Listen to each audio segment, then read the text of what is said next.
Hi, everyone. Thank you so much for joining us today as we talk about being school counselors. My name is Sheryl Cline, and I'm a high school counselor at Linn-Mar High School, and I'm joined by my friend Aimee. Hi, I'm Aimee Hospodarsky, and I am an elementary school counselor in Monticello, Iowa. And we're going to get started today with a PowerPoint, just kind of go over what we do as school counselors. I'm sure some of you are familiar with what we do just because you have a school counselor in your building. So we're going to go into a little more detail and hopefully help you understand what we're doing when we're sitting in our offices and you don't see us. So one of the things that we want to start with is just thinking about, why do you want to be a school counselor?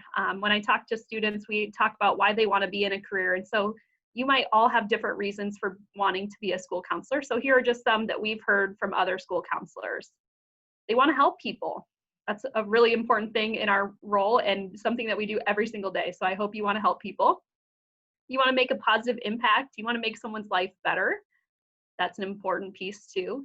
You love school and learning. I know I love school. I love learning. Sometimes I wish I could go back and learn some more, and I might someday, but that's an important part. You're always learning, especially from your students who come up with new things every day. You want to make the world a better place. You're impacting the young lives around us, and so hopefully that also makes the world in general a better place when we can impact the students in our lives. And last but not least, you like working with kids. It's important to like the population that you're going to work with. And so I know Aimee and I will both be talking about what it's like to work with high school and elementary, because it is very different, but both very rewarding. So I hope that we've covered some of the things on why you want to be a school counselor, but you think about your own reasons for wanting to do this work as well. We're going to talk a little bit about the role of the school counselor. Like Sheryl said, sometimes our work is done not in front of kids or not in a classroom. And so people might be wondering, what the heck are they doing all the time?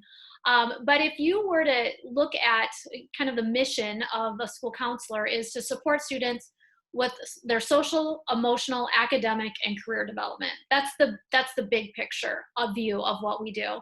And we do that in a variety of ways. That might be through classroom lessons. And for me, because I work with little kids, I like to say that nobody that's taller than me, because my students go up to 4th grade. So Sheryl's students look enormous to me. We would have a lot more classroom heavy lessons at my level than maybe at Sheryl's level. But all school counselors also work with small groups of students and sometimes with individuals as well. Another way that we try to fulfill that mission of supporting students' social, emotional, academic, and career development is through consulting and collaborating with a variety of people. That could be administrators within our school districts, with teachers in our schools, with other staff in our schools like school nurses or even paraprofessionals, with parents and community members as well. So our ultimate goal is to prepare all students for the future by ensuring that they meet ASCA's college and career readiness standards, which are also called mindset and behavior standards. And then, one of the biggest things is that we follow professional ethics and standards. And these are written for our roles. For school counselors, we have a code of professional ethics. We have school counselor competencies. And so that's part of our role too. I'm just going to highlight this really quickly. I can't click on this. This link is not live. There we go. Sheryl can do it. I forgot Sheryl's driving the bus on this. So the role of the school counselor, this is from our parent organization, which is the American School Counselor Association. And it talks about the role of the school counselor on this page. There's a lot of different parts of this. But one of the other parts is there's an infographic right there that talks about the role of the school counselor and just kind of some highlights about the big picture. They are employed at all levels. We have school counselors at elementary, middle school, and high school. There's some of the things that we do. We help all students, some of the duties that we do, and what that can look like. You can see that our qualifications are that we have to have a master's degree. So that means we first get our undergraduate or bachelor's degree, then we have to go on to get a master's degree. Ideally, we would like to have a ratio of 250 students to 1 school counselor. That's something that we're shooting for, that we may not have achieved that goal everywhere yet, but that's something that we're working on. So that's just a little bit about the role of the school counselor.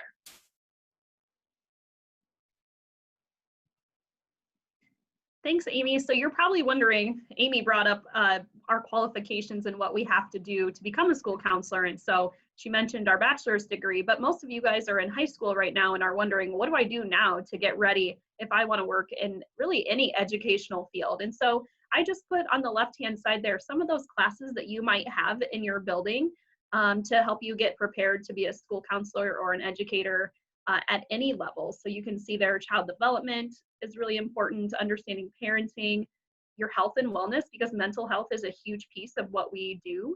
So psychology and sociology go into that. We do have to understand what it's like to be a teacher in a classroom, because we do classroom lessons. So we use those same sort of skills that a teacher uses when we go in and teach those lessons. So that's important.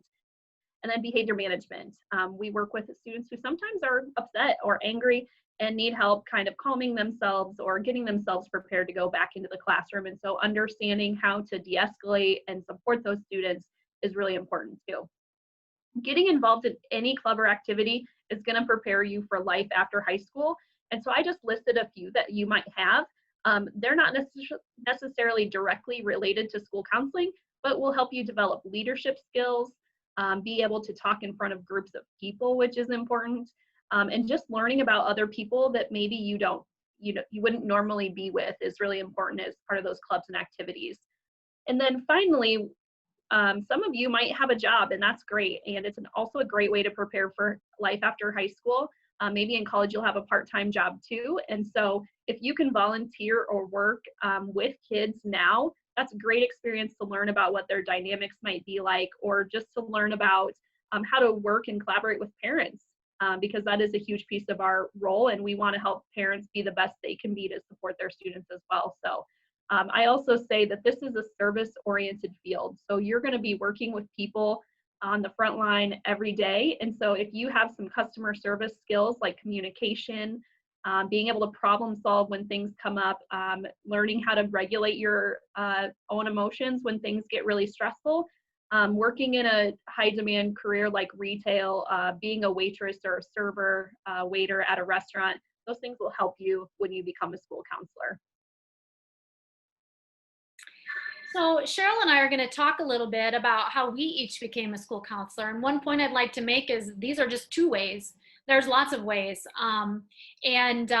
So we'll talk a little bit about that. First, I mentioned that before, you will earn your bachelor's degree. That's a 4-year degree. I have a bachelor's degree in elementary and early childhood education from UNI.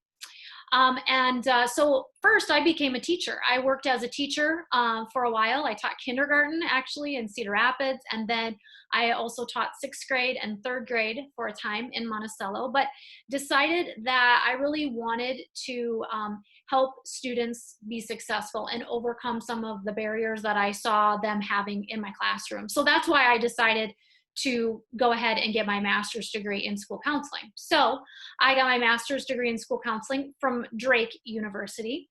And while I was earning that, I was still teaching full time.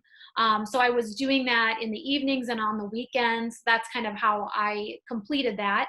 And I became a certified K-8 school counselor. I could have done K-12, but for myself at the time, I knew that my interest really was with younger kids. It always has been. I've known that about myself for quite a while, which is why I got my first degree in elementary and early childhood, because that's really where my interest was. And so then I became a school counselor. I was first actually a middle school counselor. So I went against my rule of working with students who are shorter than me, but I was a middle school counselor for a while in Monticello and then also in Cedar Rapids. And then I have been an elementary counselor in Monticello since 2008.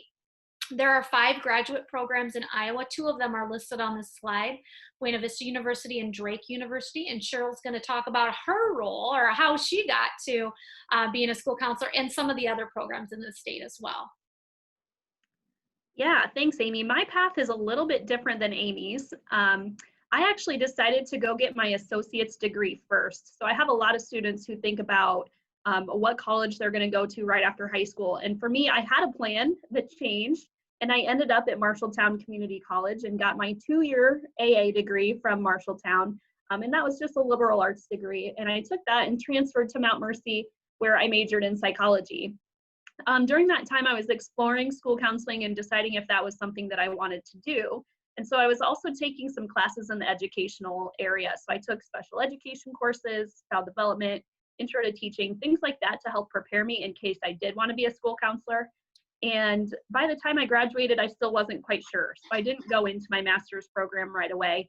I actually worked for 2 years, and you can see the different roles that I have there. I was a paraeducator. I worked with the ARC of East Central Iowa. I did some counseling with BHIS and retail. I also was a substitute teacher during my master's program. So after that 2 years, I kind of figured out, yeah, school counseling is where I want to be.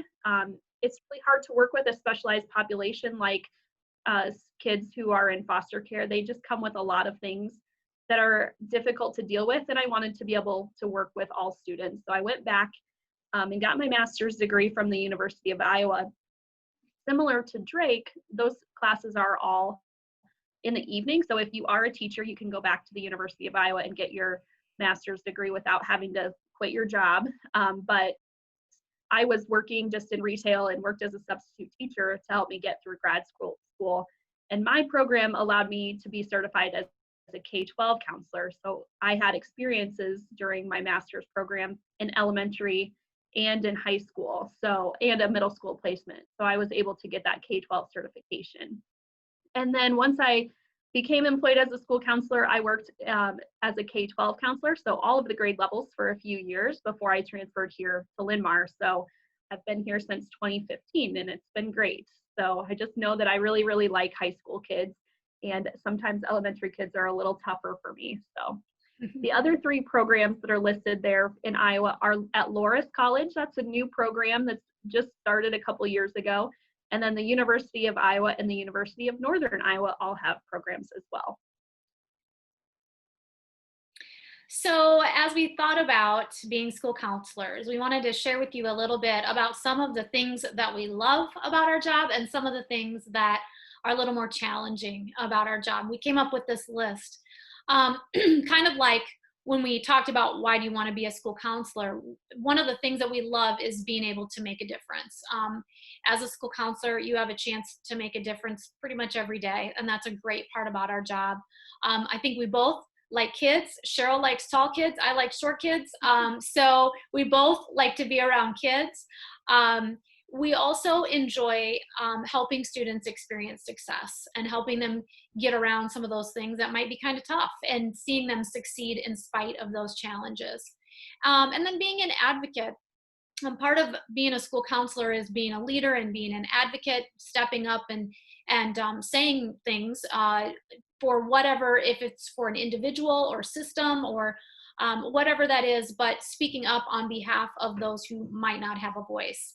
Some of the things that are a little bit more challenging, and this was probably one of the, I don't know about you, Sheryl, but one of the first lessons I really had to learn was how to leave things at school. And while we'd like to think that, given some experience in the field, we're pretty good at this, it's still hard. And you can't always do that. But leaving things at school and making a healthy boundary between school and work can be a challenge sometimes. I mentioned that the ratio is 250 to 1. I am closer to 3 or 350 students for 1, and I know Sheryl can share her ratio, but hers is bigger than mine, I'm sure. So it's really difficult to meet the needs of a lot of students. There's one of us and a lot of them. That can be a challenge sometimes, and it ends up feeling like you're just not doing enough for anyone. Also, our role is sometimes misunderstood because in different places, school counselors can be used in different ways, but sometimes people think we're an assistant principal or we're the scheduler for everybody or even a therapist, and really none of those is what we do. The other thing is, this looks like it's on both sides. Making a difference is one of the things we love, but the challenge to that is you don't always know when you are making a difference. You don't really find that out sometimes until later on, that when you see a student succeed, because sometimes those things take longer. Than it's not a short-term thing that's an easy fix. It's something that's more long-term. So go ahead, Sheryl. What is your ratio? Just curious. Yeah, I'm right around 380 to 1. So Right.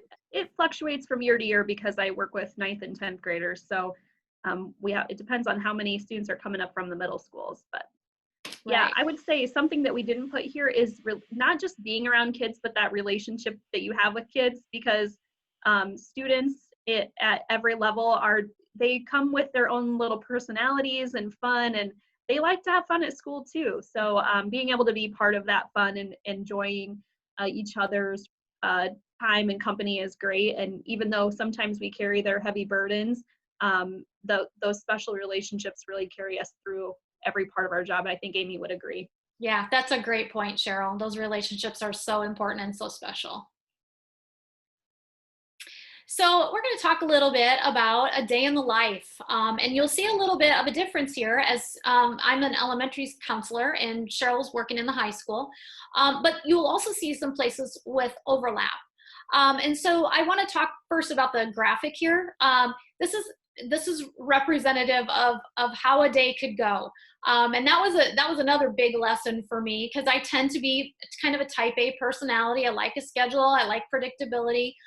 You have to throw that away a little bit as a school counselor, because you could walk in and, who knows what could be happening. So it's good to have a lot of different plans and be ready for anything. So a lot of what I do is classroom lessons. I see every grade level. I have preschoolers through 4th graders, and I try to have lessons with all of them regularly. I also have small groups and individuals.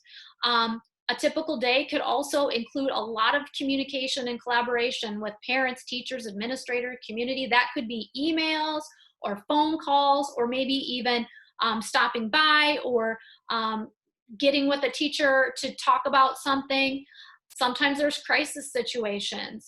Something may have happened the day before or overnight between the time that a student left school and arrived the next day, and we need to deal with that. Or maybe there's, like Sheryl said, there's a student that's having a difficult time for one reason or another, and we may be called to help diffuse that situation and get that student back to a place where they can do some problem solving.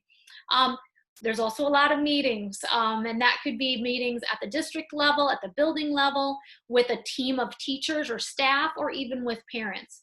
So I would say pretty much all of those occur on a daily basis in my schedule, but not always at the same place or the same time. So no 2 days are ever really the same.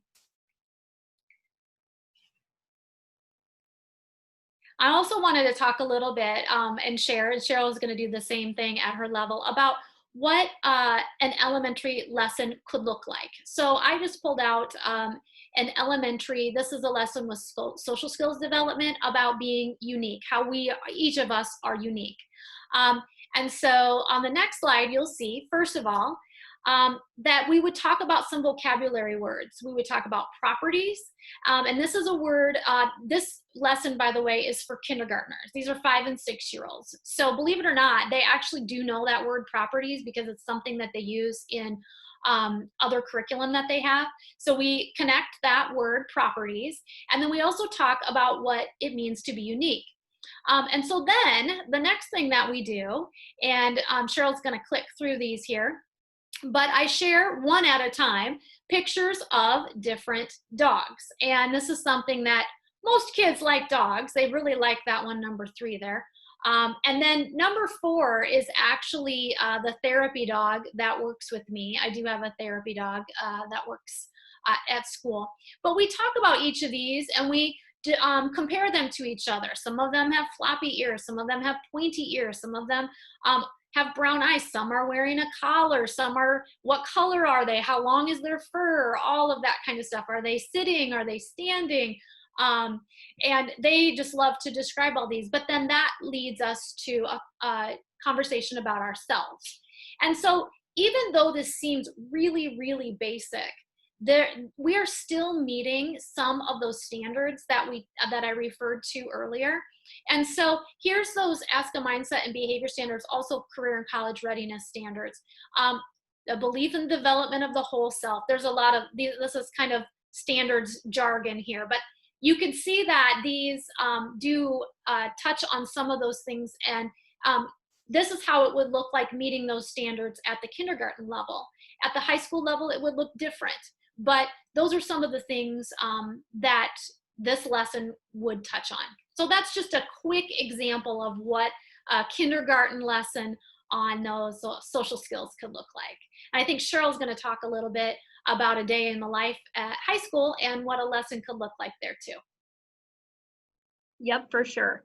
So a lot more time at the high school is spent on that individual counseling piece. So that's why I listed that first. And those individual counseling appointments could be very strategic and planned, like our individual student planning meetings or academic meetings, maybe talking about course pass failure, talking about planning for after high school, how to meet graduation requirements and things like that. Or they might be pop-up meetings where there's some personal social things going on that a student needs to come in and talk through, or some things going on at home that they just want to talk through and kind of figure out how do we work through that and how do we deal with that. I also spend probably a lot more time doing phone calls and emails than I would like to, but we have a lot of parents who like to be involved in their students' lives, which is really important. And so they're emailing or calling, and so we're talking through things with them as well. I also network a lot with a lot of community groups at the high school level, just connecting students to career information or for just other community opportunities that we have in the area. Our meetings are similar to Aimee's, so our school counseling team has a weekly meeting and our office team has a weekly meeting, but then we also support 504 and IEP meetings, so those students with disabilities in the school, and we help work through course planning and post-secondary planning in those meetings too. And then a smaller piece of what we do is those counseling lessons or small groups. And something I didn't include was more of our programming opportunities where we do whole school programming that students can choose to be involved in that aren't required. And so I just put a picture of our calendar of things that we do month to month to help students get prepared for life after high school, or where we're doing, you'll see SOS lessons, that's signs of suicide lessons, where we talk through how to help support yourself or a friend who might be going through some really difficult times where they're feeling suicidal or might be depressed, and how we can help support them at the school and how a friend can support them. But you'll see some of the other things that we do, the meetings that we have, the parent nights that we have, also the lessons that we'll deliver. And so I'm going to share a quick lesson that we do with high school. I really like this website, Future Ready Iowa. If you haven't seen it yet, I would encourage you to go through these steps on your own.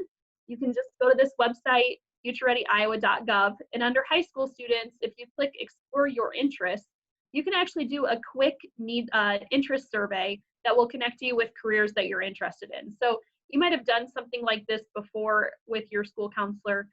This is just another assessment that you can do to match you with careers. I'm going to log in because I actually already have an account and share what those results look like really quick for you. So you'll see here my top traits are social, which is pretty understandable because I'm a school counselor and I like working with people. Realistic and investigative. So those don't really necessarily match with being a school counselor, but you need lots of different skills to be a school counselor. So I think if you have artistic or if you have conventional, those are also skills that you need to be a school counselor. So don't worry too much about those. You just want to make sure you have social in one of your top 3. And then you should get some careers that match your interests. So if you clicked on view career matches, you would see those there. But I'm going to take you to the school counselor piece, because a lot of students ask, how much money do you make? Or they want to know, how do I get a job and things like that. So this website is really great. I have it narrowed down. So if you click on the link in the PowerPoint, you'll actually get to some information about Iowa specific jobs, school counselor roles. So you can see our median salary there. That means the middle. So if we lined up all of the salaries on a number line, $54,630 would be the middle. New school counselors probably start around $35,000, and you can see those highly experienced, which means they've probably been a school counselor for a pretty long time, to make $82,000. So I know a lot of your parents, or you might be worrying about if you're going to be poor as a school counselor, and you start out maybe not so great, but depending on where you work and how long you've been a school counselor, you can definitely make more than $35,000 a year. Another great thing about this is you can see the counseling programs. So we already mentioned these, but you'll see University of Northern Iowa's here, Drake University. If we changed our region and changed it over here to Eastern Iowa, we would get Iowa and Loris in those results as well. You can also see information about what we do, our daily tasks, what sort of education you need. We already mentioned a master's degree. And then also, if we look at employment, this will show you how many job openings there are. And you'll see at the beginning of 2019, most of our job postings happen in about February, March, April. And then sometimes again in the summer, we get another peak. But that's a great time to start looking. And then what kind of jobs might be included here. So this also, I think when I looked at the job titles, it included academic advisors at the college level. So you'll have some crossover there, but it's a great way to kind of see what's out there in the state and whether or not you're going to get employed after high school or after college, which is important too. We want you to be in a career that you can sustain for a long time. So thanks, Sheryl. That was really interesting. One of the things we talked about, we've mentioned this in a couple of different places, but what kind of skills and qualities are most important in being a school counselor? Like Sheryl said, you want to make sure that you're social. You like to be around people because that's a big part, no matter what level or where you're at with that. But another big part of it is being flexible and being open to change. Like I said, your day you can have your day all scheduled out and you get to school and something happens and everything kind of goes out the window. So being open to change and being flexible. And part of that is important too, because a lot of things we do as school counselors are problem solving. So we have to be flexible in how we think about problems and how we could try to solve those with students as well. Time management, being organized and prioritizing is really important, especially when you think about the numbers of students that we have and that there's only one of us. So that part is even more important than it might be in any other job, but being able to prioritize and being organized about how we approach our work is really important. Being creative, that's another one. I have to be creative a lot. I didn't mention this, but in that kindergarten lesson, teaching to 5- and 6-year-olds is like teaching in a beehive. There's just constant motion and they're wiggly and so you really have to think about how to be engaging. And I know Sheryl has to think about how to be engaging in different ways with high schoolers. She can't get out puppets. I can, but that's how we can make things engaging and creative depending on our populations. Communication and collaboration skills are really critical. We're communicating and collaborating all the time. So being a good communicator and being able to work well with other people is also very important. We have to work with a wide range of people, from parents to students to other staff in our buildings, very important. So technical skills also are important there too. And for some reason, I just lost my screen. So let me see if I can get back to that. Sheryl, can you talk a little bit about the rest of them on this? Sure. So, excuse me. So part of our role is looking at student data and understanding maybe patterns that might be happening in our school. So we really need to have kind of a statistical background. So that's not a class that I included before, but might be one that you might want to take, and have some strong computer skills. So I mentioned emailing, but we also write more formal emails or newsletters to families and things like that. So we need to have some of that formal writing background, be able to use spreadsheets, Google Forms, which is how we survey students, and understanding how to use PowerPoints and things like that are all great important technical skills that you'll need. Presentation skills. I have a lot of students who really worry about taking that speech class in high school, but knowing how to talk in front of small and large groups is really important. We have a 9th grade parent night where parents come in and learn about just what it's like to be in the high school with their students, and we have a lot of parents who come, usually close to 300, 400 parents. That's a lot of people to talk in front of, and to be totally honest, that was really scary at first, but now it's kind of just normal. It's just something that we do, and we roll with it. But it's important to know how to present and how to calm your nerves when you're in front of those large groups to work through that. Counseling skills, of course, are really, really important. How to listen, how to be comfortable with silence. With this one, I have students all the time that just say, how can you just sit there and not say anything? And they get really frustrated with that. That's actually a skill, and sometimes it's really hard to not say anything. Our job isn't to give advice or to always respond with an answer, because sometimes we don't have one. So sometimes we just have to be silent and sit through, some of those uncomfortable things that life brings. Open-ended questions, being able to ask things without a yes or no response, having unconditional positive regard. So regardless of the student that walks in my office, I'm going to care about them no matter what. They might have done something yesterday that really upset me, but today's a new day, and I have to walk in and have that clean slate with that student all over again in order for them to be successful. That's really hard sometimes. But that's where we leave things at the door, and then the next day we come back in and we have a whole new day. Understanding counseling theories, and they'll talk through that in your master's program, so you don't need to know that now, but that's just something that you'll go through and kind of choose what fits you and your personality. And my students know that I work under this idea that you have choices in life, and you have, choosing reality. What's really happening right now, and how can we work through that? Whereas in different counseling roles, you might use a different theory.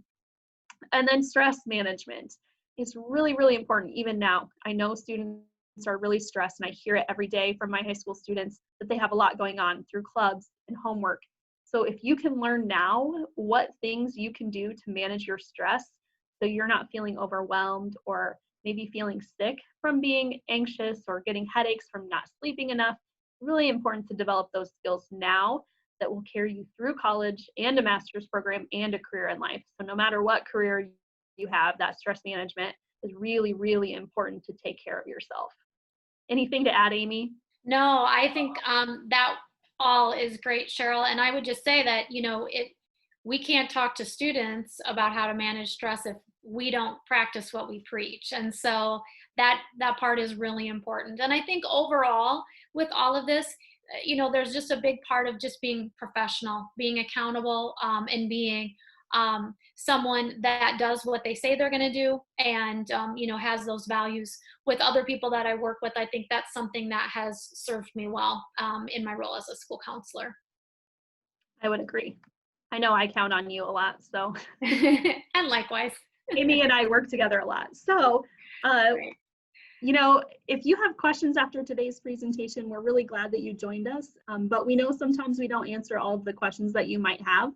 So we included our email addresses there. So if you want to reach out and just ask us a quick question, we're more than happy to help with anything that you might have. And we want to thank you so much for thinking about school counseling, and we hope that we gave you a lot of good information to make an informed decision.